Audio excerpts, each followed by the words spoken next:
intro. This is the intro. Hello. Hello, and welcome to a one-time only podcast event. This is a podcast for Kat because it's her birthday and because she's a podcast queen. She loves podcasts, and this seemed right because I can't give her a material present because she lives far away now. The crowd goes, boo. Anyway, moving on to a podcast. So, I'm just going to talk. I'm just going to talk about a few things, and I hope that you enjoy it, because that's all I got. So one time we were out drinking, you said that you would listen to a podcast about me explaining Greek mythology, just in my own diva way. I don't know why I said diva, but it felt right.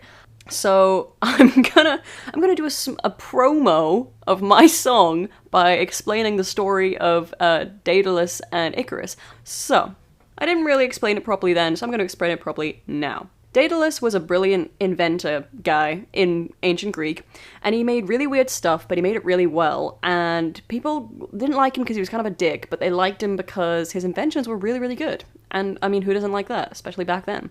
Anyway, he goes to this, I think he gets kicked out of his original city for being strange. And then he moves to this other place, and the guy in charge, the king or whatever, him and his wife let him stay in his castle. He was making something for them.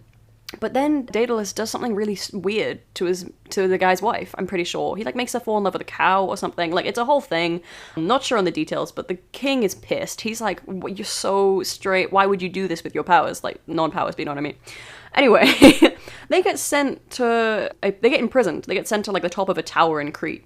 But he doesn't just... Oh, it's King Minos, by the way. That's who gets them. Gets them good. That's who puts them in the prison. They are, stuck at the top of this tower, and they didn't just send Daedalus. I'd understand if, I'd be mad too if my wife fell in love with a bull or a cow because this guy invented something. I'm not sure how that ties together, but I'm pretty sure loosely that's the story, so I'm pretty sure that's what it is. Anyway, I would be mad too. He takes it a little bit too far, though, King Minos, because he sends his son. The son didn't do it. The son didn't invent anything. Poor Icarus, that's the story, is trapped there with his dad, his strange inventor dad. So they're trapped there, left to die. But there's a bunch of seagulls hanging around the top of the tower. That's pretty much all they have. They have candles on the wall mounts for when it gets dark at night. Kind of nice conditions. By the way, not nice, but if you're a prisoner, I'm kind of, you have candles. That's nice. I mean, if you want to create a vibe, it's all you got. So they've got candles and they've got these seagulls being annoying and loud. That, by the way, would annoy me so much. It's like I don't know, sleeping in a seagull cave. You'd never sleep.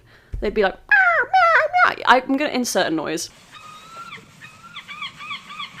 There, you experienced what it's like to be up there on the tower with the seagulls. Not enjoyable, correct? Anyway, since he's literally an inventor, his brain's moving away. It's thinking of, what can I do to make a little something and get the hell out of here, because me and my son are having a terrible time.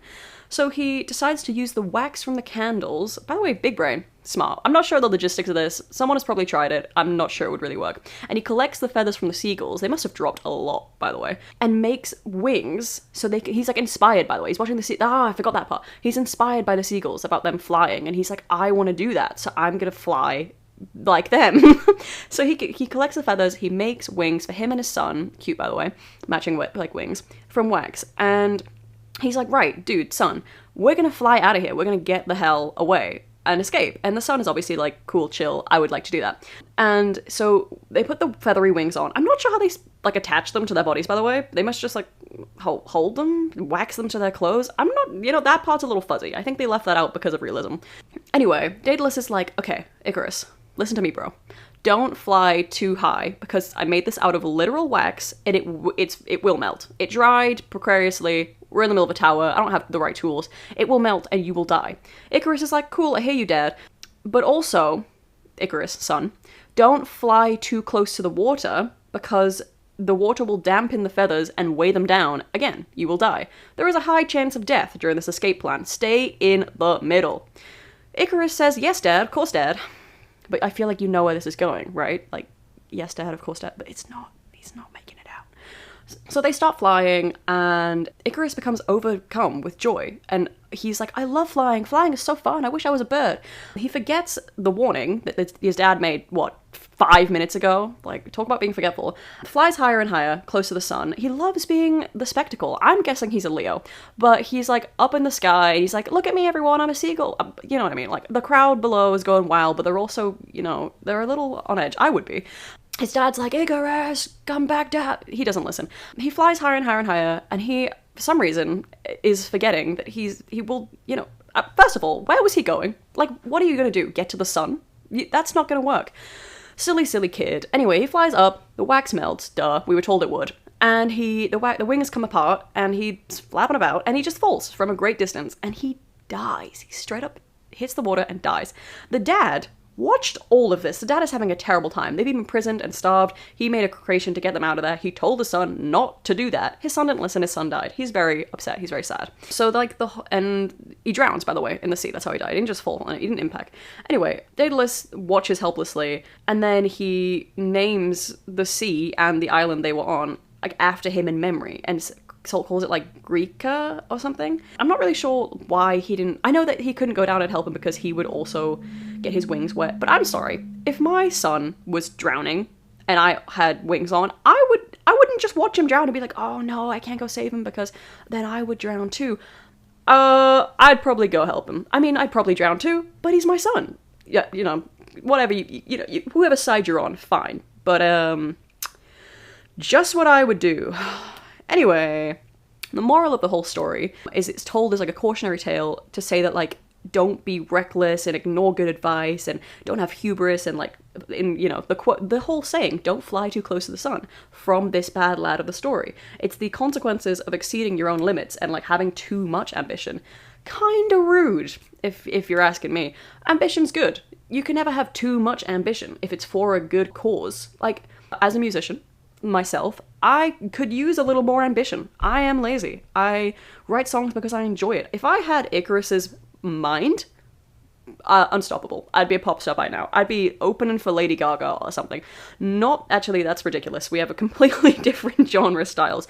I'd be opening, best case scenario, for Hozier, because I want to low-key be him. Sidetrack. I love Hozier. I went to go see him live. I already loved him before this. His songs are poetry. Are you kidding me? Are you kidding me? If I was born as a blackthorn tree, I'd want to be felled by you, held by you, fuel the pyre of your enemies. Okay.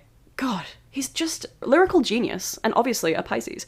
Also, Irish. We love the Irish, I think. I'm speaking too broadly for everyone here. I don't know who we is. Gone off track immediately. Anyway, I went to go see him at a seaside festival with my friend. Loved the experience. And as soon as he started performing, his aura, he was commanding the wave of people. Everyone there was mesmerized by him. I was mesmerized by him, duh. But like, I'd been in love with him before. But prior to this, the speeches he was making, the like the timbre of his voice was commanding the whole room. I could only aspire to have that level of commandery, and I think I'm pretty bold and outspoken, but still, he was just so compelling. I feel like I understand what it's like to be like in the 1800s and follow your king into war, because I'm sorry, but if they were making speeches like Hozier, I'd be going, yes, comrades, raise your swords, comrades, woo, we fight for this country, and that's just not me. But if Hozier said it, I don't know. I think I might go. Anyway, that's the story of Icarus and his dad, Daedalus. And originally, that's why I called my song Daedalus, because I was writing it from the perspective of his dad. However, I've never actually been a dad, or a son, so I may not be the best person to speak on these issues. I do have a Leo rising. So, me and Icarus, we got a little something in common. I started writing from the perspective of Icarus and changed to his dad because I was like, yeah, dad energy. Anyway, yeah, a little self-plug, even though I'm only doing this podcast for one person. Kat, listen to my song. I already know you have. I don't know what I'm doing.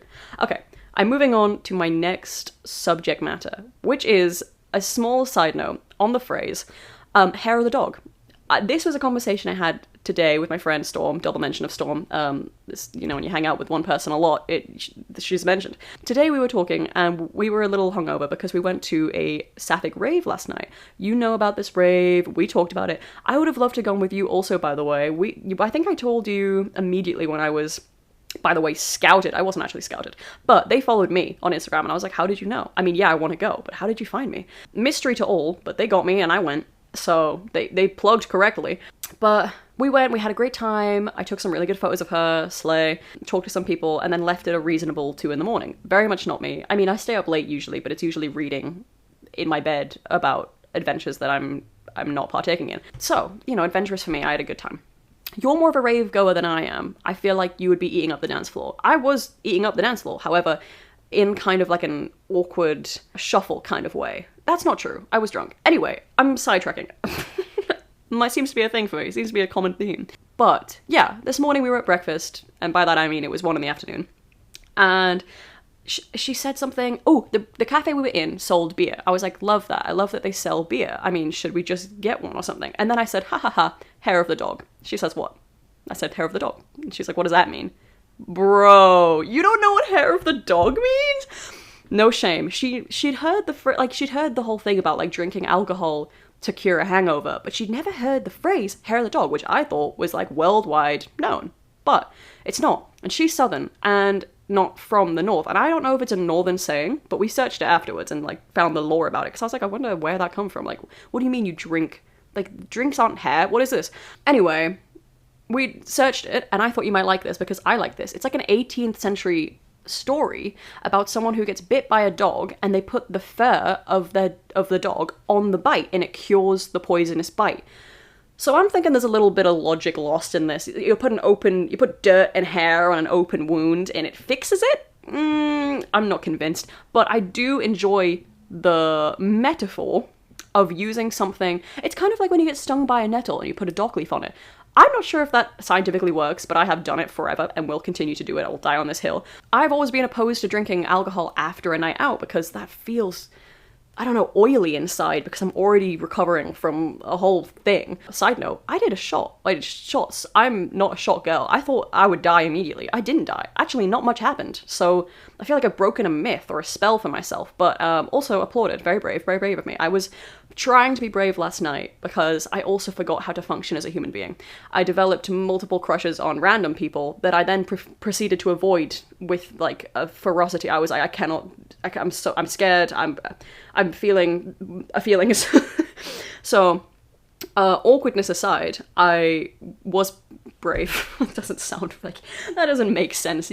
Yes, you can be awkward and brave. I was awkwardly brave. I did talk to people. I did converse, just probably in a strange manner. And by strange, I just mean normal. I just wasn't smooth. I'm not a smooth person. I speak like, I don't know, I'm Frankenstein's monster, and someone else's head is on mine, and these aren't my arms, and I'm not sure what to do with them. Anyway, hair of the dog is a fun phrase, and I like that it implies that the alcohol is the poison, and to cure yourself of the poison, you must drink more poison. Do you think that applies for all poison? Wait, that's also low-key vaccines. Like, you poison the poison to fix the poison. There's gotta be something in there. I quite like it, actually. Maybe I should try it. Have you, Kat, ever, because this is your specialized podcast, have you ever indulged in hair of the dog and had it work? I'd say let me know in the comments, but there will be maybe one comment from you. So the comments is a useless phrase. That was a small subsection. I just felt it was worth noting. I just wanted to give it a little spiel. I will now go into something else. Okay, so the next section of the podcast is going to be about nature and plants, because you're a plant girly and a Taurus, so, that really matches. And this is like a little relevant information that I learned, and I was like, I should have known this before I took this adventure, but I'm sharing with you because I feel like it's something you would like and potentially use. So a couple of summers ago, I was using a book that we both have that's called, I think it's called Eat for Free. It's a little pocket, adorable size book, and it gives you like a rundown of all plants that are good to eat and in the UK that like when they bloom, where they bloom, what they look like, and then gives you recipes for some of them, which is adorable. So I noticed from this book that I had an elderflower tree in my garden. I was like, amazing, slay. So I'm like, I'm gonna make elderflower liqueur, I'm gonna make elderflower cake, I'm gonna make elderflower prosecco. I made 2 of those, but the one that I liked the most was the syrup. I made elderflower syrup. And when I was making this, I followed a recipe and I learned something that I was like, this is making me a little afraid for the results, because I didn't realize that elderflower roots, like their trees, if you have too much of them, they're poisonous, in general, but if you had too much of them, they can build up your cyanide levels, poison you, and potentially kill you.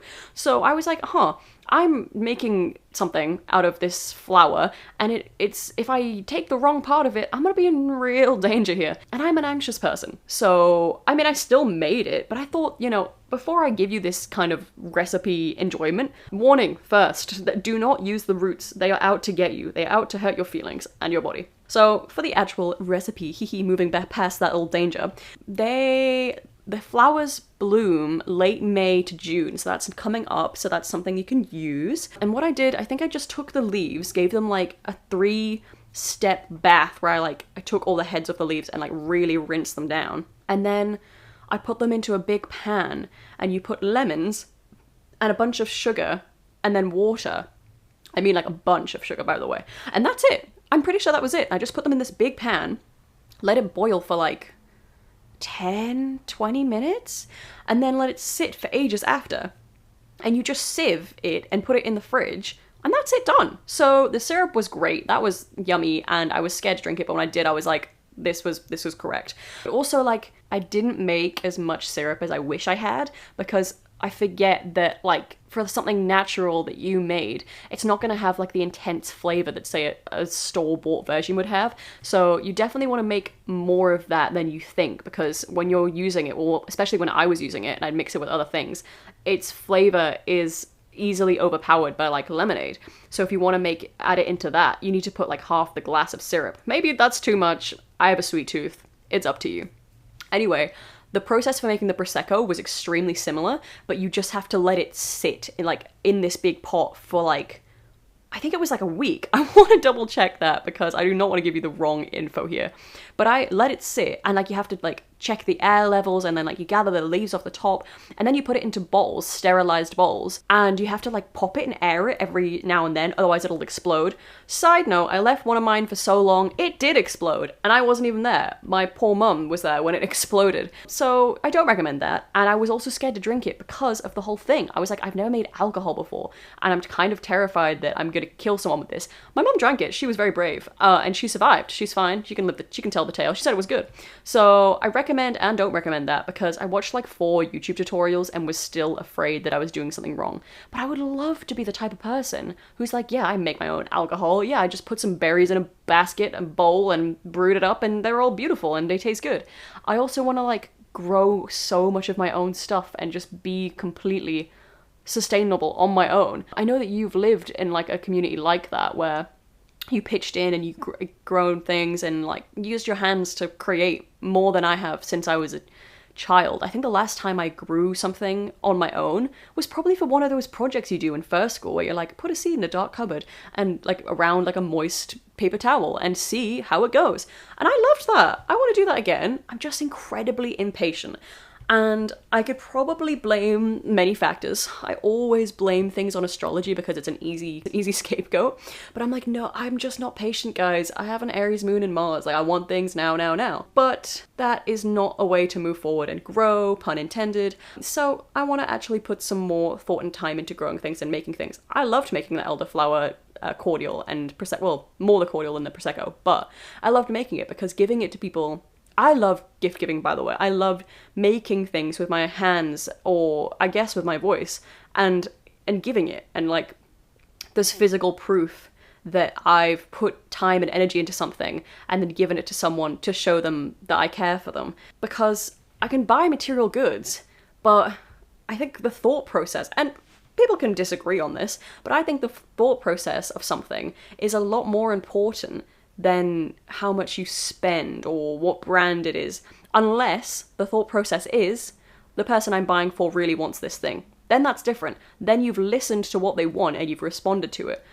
But barring that, I think if you just create something from the knowledge you have of someone, the gift is much more meaningful, impactful, shows more care and energy than, I don't know, a chocolate bar. I'm saying that any gift is nice. Any gift shows that you've thought about someone. It just varies. Because I would like a chocolate bar, unless it had nuts in, because I'm allergic, and then they wouldn't have thought about me at all. They would have just bought any other thing. But that is actually a more complicated matter, because there's a lot of pressure. I'm going on this is a different section now. There's a lot of pressure around birthdays, and not just for the actual person having the birthday, but for everyone else involved. We've just chosen to turn something that was supposed to be a celebration of life into a commercialized event, which we've done for a lot of things. But I actually love birthdays, and I love being a birthday person. I know actually pretty much everyone else in my life, weirdly, doesn't like their birthday, doesn't like birthday parties, doesn't like making an attention about them. We're gonna repeat it, a Leo rising. I want a situation where everyone I like is in the same room, and I'm the common factor. And it doesn't matter, it's not so much that I'm the common factor, because I don't really, it's not like I throw a birthday party and everyone just sits in a circle around me and says things to me. That's not how parties work. It's more that I'm just viewing everyone that I love interact, and that is a gift for me. But a lot of people aren't comfortable being in the limelight, so I do understand that to be the birthday person is a lot of pressure. Not only do you have to host and talk to people, but you also have this responsibility for everyone to have a good time. And though realistically you actually don't, it's never your responsibility for everyone in the room to have a good time, it's that you've invited all these people somewhere, and there's this expectation to provide a good time whenever you do that. Whenever you invite someone somewhere, there's this pressure to be an entertainer in like the most dramatic and non-dramatic way. Like that ranges from providing good company to providing a source of like actual entertainment. And as someone who's kind of performative in all ways, I mean that as in like I like acting and I like being dramatic, but also I'm aware that there's social like rules that I have to follow in most situations. I mean, we've talked about this. I'm undergoing a diagnosis for autism, so acting in social situations is not foreign to me. I am confused a lot of the time about how I'm supposed to be presenting myself. But say for my birthday, going back on track, I'm usually in a room with people that know me and love me. So there's less pressure in my head, because I've picked my friends kind of selectively. I like most people and I can talk to anyone, but who I'd actually call my friends, I don't use that word very lightly. Like, I actually really like my friends because they're people that I've chosen to feel comfortable around. And like, I'm not chosen, but like, I feel like if I'm gonna build a relationship with someone, there has to be the foundation of I can relax around you enough to be strange, enough to say what my actual thought process, or just speak without being afraid that was gonna come off in like, I don't know, a strange or non-normal social way. I need that removed pressure gone. So while I'm still scared of how I'm going to be perceived, I'm not as scared as I would be in a room full of strangers on my birthday, because I'm never in a room full of strangers on my birthday. I always make sure that I invite people that I like. So that's a reason why it's not that scary for me, I guess. It's still scary for me. I feel like it's scary for everyone to be a host, but I feel like I'm going to say this is slightly rare because everyone I've spoke to says they hate being a host. I like being a host because it's kind of like a form of gift giving. I get to give back on my birthday to the people that I love and care about by making food for them, for making a cake for them, because I pretty much always make my own cake because, well, I don't know, I just make my own cake. But I can give that to them. That's also a gift for me because that's like a little hello, I'm celebrating. People get birthday cake on their birthday. I'm making myself birthday cake because I'm celebrating me aging up. But also I usually follow a theme, so that is so fun for me, by the way. Every year I get to have the people that I like in a room, and we're all dressed in a weird different way from last year. And there's things on the walls that are different from last year. It's not just a party where we're all there for the sake of being there. I want something to kind of have fun with. And we've talked about this before. Play. Play is not that common anymore. And when you get older, you forget how to play. As a kid, it's very highlighted. You know, go play, or like do this thing, it's play. And like you talked about how you unlearn and relearn play because it becomes so uncommon in day-to-day life.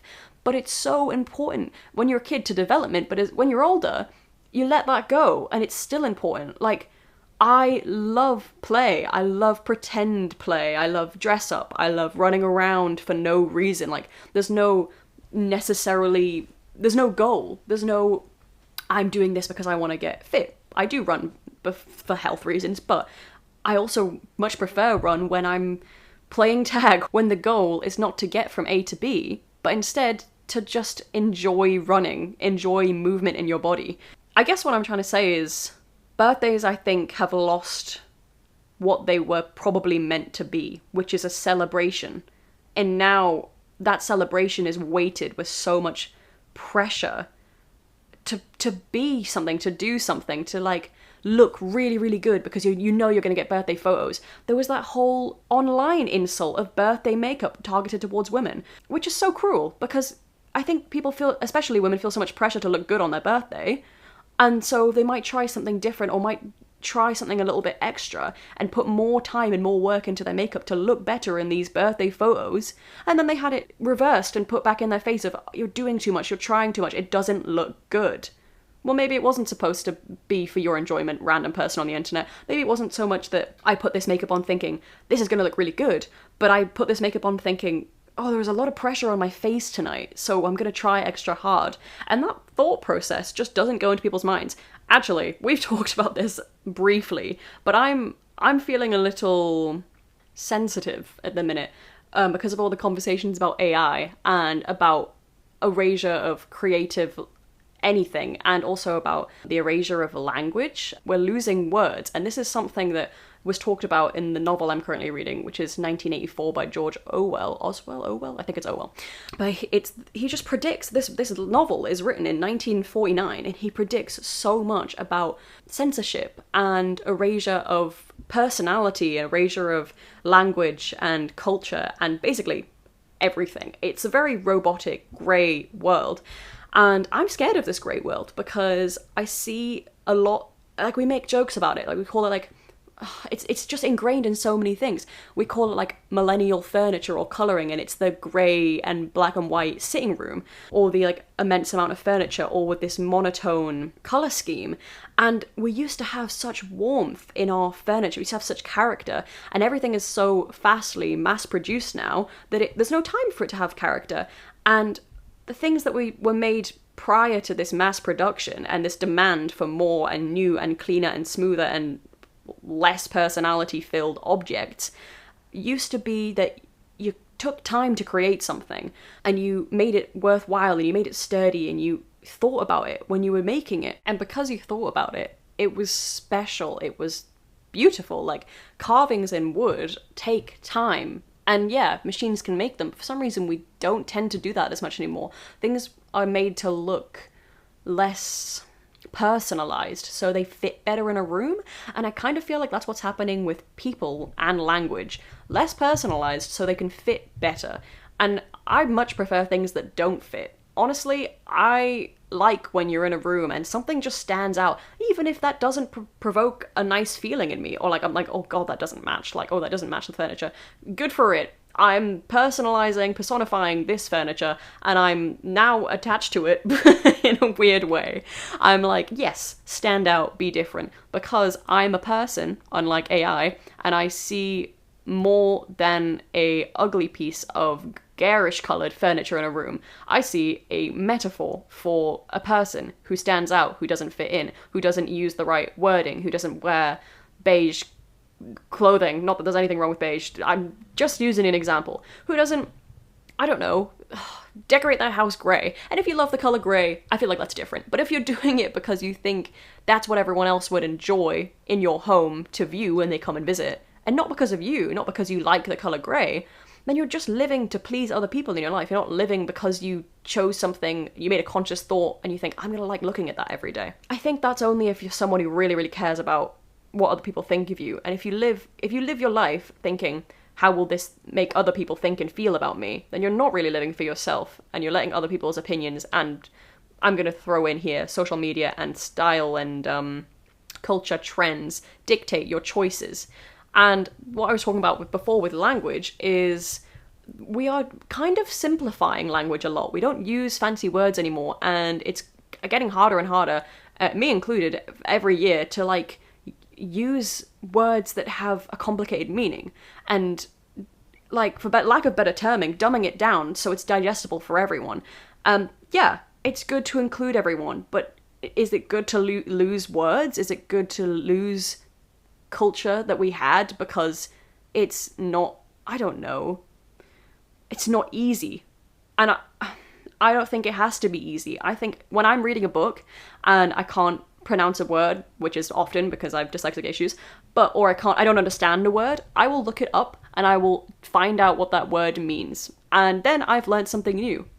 I want to learn more things. I like language. I'm a literature person, so I guess maybe it's a bigger deal to me than it should be, but the loss of language bugs me, and in the same way that the loss of personalization bugs me. I like human things. I like when an object shows it was made by a human, and that's why AI hurts me so much, because as a creator, AI, it doesn't even get credit. Where do you put credit for something made by something that we can't really classify as real? And not only is that insulting to AI, which I feel weird about saying, because am I supposed to have empathy for something that doesn't necessarily exist? But it does exist, so that's why I'm conflicted. What I mean is, as a musician, you work so hard to get somewhere. You put hours of your life into this thing that brings you joy or satisfaction or even just drive. It doesn't necessarily bring you joy, but you felt in your bones you were meant to do it. You have a talent for it. It's still not easy. With a talent, with drive, it's still not easy. You have to push and get there. And then, say an AI something makes music, where does that credit even go? How can you be passionately connected to something that didn't work hard for it, that took other inspiration and created something in seconds that would have taken someone else money and hours of their life? And it was hard. That's what makes it special, is it was hard for them. It's not hard for AI. And that's how I feel about the art as well. God, painting takes so long. I mean, I paint loosely. I used to paint a lot more, but the hours that go into it and the sweating over a piece of work that you know as an artist in your head has a perfect image, and if it doesn't obtain that perfect image, it's not right yet, and you just keep going until it's right, and sometimes it's not even right in the end, but it was something else that you created, that you poured yourself into. And AI creates something in seconds that someone wants on demand. Life wasn't meant to be on demand. Things were supposed to take time. The quote, Rome wasn't built in a day, is a very loose way of putting that. But things that are important, things that mean something, aren't built immediately, aren't made immediately. They take time, and that's what makes them precious. And we've lost that because we want everything so quick now. I want everything so quick now. And I've only been on the internet since I was, 12? And I want everything quick. I get bored watching videos. I get bored listening. I know you're a podcast girly, but unless I'm doing something and moving my body, I get extremely bored. I can't listen. The only thing that sticks with me, I love poetry, because that's quick. I love songs, because I've always loved music before everything. I've felt it in my bones being born. I don't remember, but that's never been an issue for me. I can listen to long songs, but most other things I need quick. I need fulfillment, and I'm working myself out of it. I mean, I've gotten back into reading like crazy in the past year and 2 years, maybe. I did have a big problem for a while about fast-paced everything, and I'm naturally impatient, so that makes it worse. But I do want things quick, and AI is a fix for that, but it also is an excuse to stop using your brain. I know that that's probably a complicated or controversial thing to say, because people love AI, and I'm sure it's helped in a lot of things, but when it comes to using it for answering, I don't know, an email, yeah, they're not fun to answer, but when will we start using them for more than that? When will we start replying to our friends and family with AI? That's not you. That's something generated for you. The thing is, you don't have to use your brain. You don't have to use your thoughts. And then, generationally, we become a little bit dumber. And there's nothing wrong with being dumb, but it's fun to learn. That was a long tangent stemmed from birthdays, because it went on to gifts. But I feel like it was a relevant rant for me. Clearly it's bothering me, but AI is bothering me, especially because when I talk to about my issues with it with people, they say to me, get with the program. Like, you know, like they make jokes like, come on, grandma, you've got to get used to it. You got to start using it. I don't want to get used to it. I want it gone. I want it to revert back to when we had to do it ourselves. I feel like maybe that's because I'm in a privileged position where I have time to do things myself, but I just wish we all had more time to do it ourselves. We shouldn't be forced to be so fast-paced. It's not normal. I feel like it's also connected now to the whole aging thing, where previously, generations before, you'd be age 20, you might have a house, you might have a couple of kids, you might have a spouse. And now, I don't know, maybe we're just functioning a little differently as a society. And because of money issues, we are moving a lot in a different way as a 20-year-old. As in your 20s, it's less common for you to have a house of your own and potentially kids and a career and a spouse all locked in at that, like, early 20s, I mean. Now it's a little bit later and it's more 30s, and I feel like there's a lot of pressure to have already found all this from it's like lingering from the past generations who had it at the time that we don't have it anymore. But it's not possible to have it anymore because things are moved a little further along. Education is longer. Most people have to stay until they're 18. That wasn't the case before. And money's an issue, so you can't buy your own house most of the time. And I feel like dating culture and everything to do with romance has had a huge shift. Like, I don't know if it was the whole online and dating online thing, but there's this on tap, but it's not personal connection to all these people. And you can say yes or no based on someone's face, and that's not connection. I mean, you could go on a date with someone based on their face and show up and immediately know from body language and, for lack of a better word, vibes, that you are not attracted to this person. You would have had that anyway if there was no such thing as dating apps, from meeting people. And most people found their partners from work or from house parties, which are also a dying thing. God, I love house parties, but there's never any anymore. That's actually, I think, statistically how most people in the 90s met their partners. I might be wrong on that, but I swear I read it. And now there's no house parties, so you don't meet friends of friends anymore. You're just expected to have this huge community of following online. And I mean, a following isn't very personal at all. You don't know everyone. So I don't know how you're supposed to connect in a way that creates romance. But I feel like because it doesn't really work for a lot of people, it does work for some people, and that's really lovely. But for most people, it doesn't work to see a picture of someone's face that they've chosen because that's when they look best, and say, yes, that's who I'm going to settle down and marry with. I feel like it's moved later because all of the circumstances that used to be more readily available aren't anymore, because we're lacking that human connection.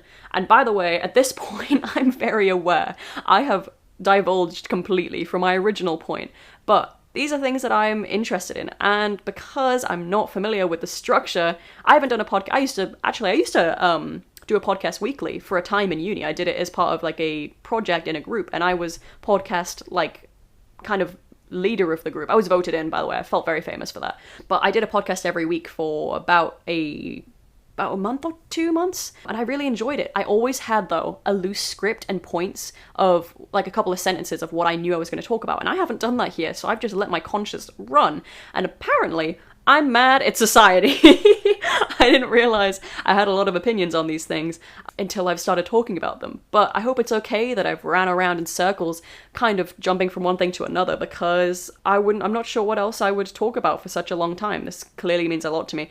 Art and culture mean a lot to me. I very much enjoy obtaining and absorbing other people's art in every form. I've always loved it, and I've always loved creating it myself. So when it feels threatened, I feel upset. So that's why I feel like I wanted to round around to it. But to round up what I meant about birthdays and where I got from, I mean, I actually do see where I've come from it, because I was saying that basically a material gift isn't as thought out unless it's for a particular reason as a crafted gift. However, saying that, I am aware that not everyone is crafty.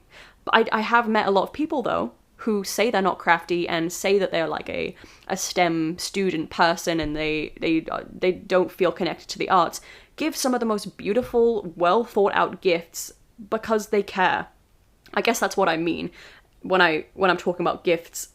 Just the care shown is what makes it special, not anything else put into it. And also, what a lucky thing to have someone care enough to give you something. How small or how big is nothing, but to be shown, for someone to care so much that they need you to know, and their words aren't enough to convey that amount of care, so they feel I have to give you something physical. How sweet, how human and lovely to be like, oh, I really care about you, but I just feel like words aren't enough to say it, so have this thing. And I wonder where that, actually I kind of want to search where that started, when the whole giving gifts thing came in, because it's kind of been turned on its head, and it used to be, we need things for survival, so if I give you this thing, I gave you it because I can part with it as long as I have your company.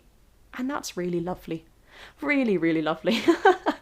I wonder, actually, I never asked you if you like being a birthday girl or like being the center of attention. Most people that I've met don't. I like it because I think there's been a lot of times in my life so far where I felt very much that I let myself take a passenger seat role in my life, and birthdays force you into that center role where you have to acknowledge that you're a person and the people that are around you feel a certain way about you, and that's kind of a lot. I think most people that I've talked to cry on their birthday at some point in the day because the pressure for it to be great is so much that when it's not great, because it's just a regular day, really, makes you upset. And I feel like it's kind of cute and really sad that so many of us cry because we're like, I was building myself up for this huge thing and it just wasn't this huge thing, and that upsets me. So I don't know if you feel the same way about that, but I think it's sweet, and I think birthdays are sweet too. I can't think of one as a child that really stuck out though. I can only think of my more recent years, and that's definitely, I think, because I've taken the reins and taken the lead. And I've talked about this with a few people, and I've had a lot of people say, "Oh, well, it's my birthday, I shouldn't have to be the one that makes all the effort."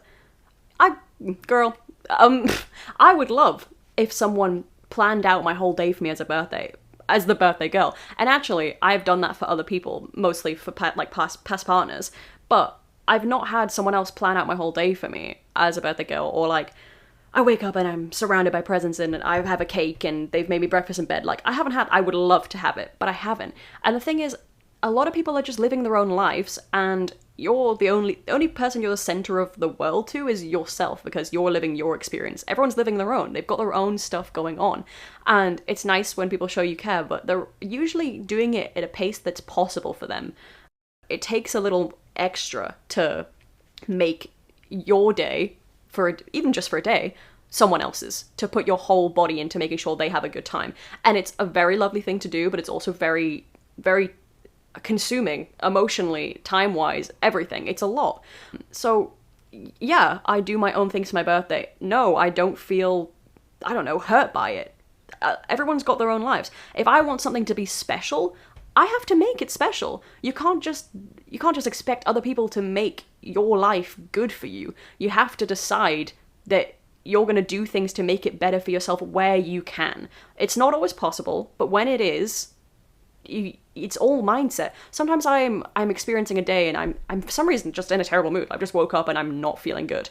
And I'll just sit for a moment and I'm thinking about how I'm not in a good mood and just actively change my own mind. Something that I never would have thought was possible as a teenager. And I was like, everyone's faking when they say, like, I don't know, you can just change it. I think when you're actually really, really upset, it feels impossible to just change it, and it feels kind of like a mockery and a patronizing thing to hear if someone's like, it's in your hands, you can change it. Like, it doesn't feel possible. But somehow it just changed. It clicked for me. I don't know if it's because I'm getting closer to being older, my frontal lobe is developing some at 23, but I'm aware now that I can change my own damn mood. I'm in a terrible mood, I think about I'm in a terrible mood, and I'm like, whoa, not that serious. I have food available to me today.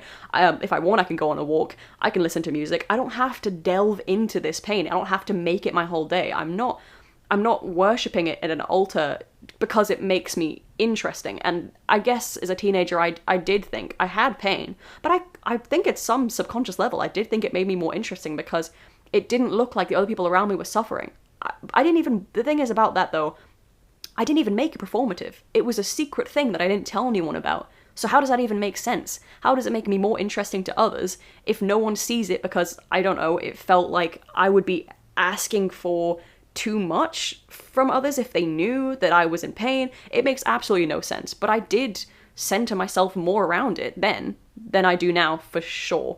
Because if you lean into it, it's just going to get worse. And eventually, that sadness, and this has happened to me in the past, turns into bitterness. And I do not want to be a bitter person, because not only does it ruin, by the way, your own life, but it has physical consequences. Your body holds that pain and it changes into physical results. I remember the first time my anxiety as a teenager physically affected my breathing, and then later physically affected me feeling sick and unwell. And it didn't click for me in those moments that it was anxiety making my body feel wrong, because I was like, what? It's a mental illness. This makes no sense. Why are you hurting me physically? That's not allowed. That was not in the rule book. Now I understand that as a person, everything going on in your mind does mentally affect you. For example, last night before the rave, Storm got the hiccups, and we were talking about how you cure yourself with hiccups. Like, because everyone has, I think it's really cute, but everyone has their own method of curing the hiccups. Like, it's like, drink water upside down. Tried that, by the way, almost choked. Or like bite on something, or make a noise, or, you know, the whole scaring them off of you is a thing. For me, it's acknowledge that hiccups are a throat spasm. I think they're a throat spasm, or a diaphragm spasm, I'm not sure. Acknowledge that something's just gone slightly wrong, and breathe really deeply to try and stop the breathing mishap that happened. And I said it to, I've never really divulged it to anyone before because it's a weird one, and it's the only one that's ever worked for me. But I said it to Storm, and she was like, I have the hiccups. She acknowledged she had the hiccups out loud as a joke. 2 minutes later, I'd kept silent because I'm a firm believer that you can jinx the hiccups. You can say, oh my god, they've gone, and they will come back with a vengeance. They'll come back just to annoy you. But I waited, it seemed a safe amount of time, 2 minutes, after we'd had this conversation. She hadn't hiccuped in 2 minutes. I was like, Storm, they're gone. They're gone. You've wished them away. And she was like, oh my god, they're gone. So I was like, is there some logic to that? Did I just, by saying it's just a throat spasm, make them less powerful than they are? And can you give something less power just by acknowledging it? Because that's what I often do with anxiety. As soon as I realize my body's reacting a certain way because it's anxious, I feel less anxious. And I'm like, how did that work? It's like I've given it less power by acknowledging that it was always in my own control and mind. And not everything anxiety-wise is within your own control. But sometimes living in like a modern world, you will just let something, I'm going to pull back to an email, you will just let something as small as an email send you into a spiral. And you forget that it's not, you're like looking at it like an ant, where you see small things only, you don't see the bigger picture because you are small. But if you pull back from it, like mentally, you can say, oh my god, this thing is not as important as I've given it the power to be. This thing does not, for one, contradict anything important to my life. Like, this is not going to be a life-changing decision if I don't or do reply to it. But also, I'm not as important to everyone else as I think I am. Sounds like a mean thing to say, but it's true, and I actually find it comforting because it means that the person waiting for the email is not going to have a terrible day if I don't respond immediately. I am my own person living my own life, and no one cares as much as you think they do. They just care their own amount in their own head, living their own lives. And that's not to say that your actions don't have consequences to other people, because they do, and it's nice to be empathetic and think about other people. I just mean we can get in our own heads about something that's not as big as a deal as you've accidentally made it. And to acknowledge that gives it less power and makes it easier to just breathe and remember that it's actually...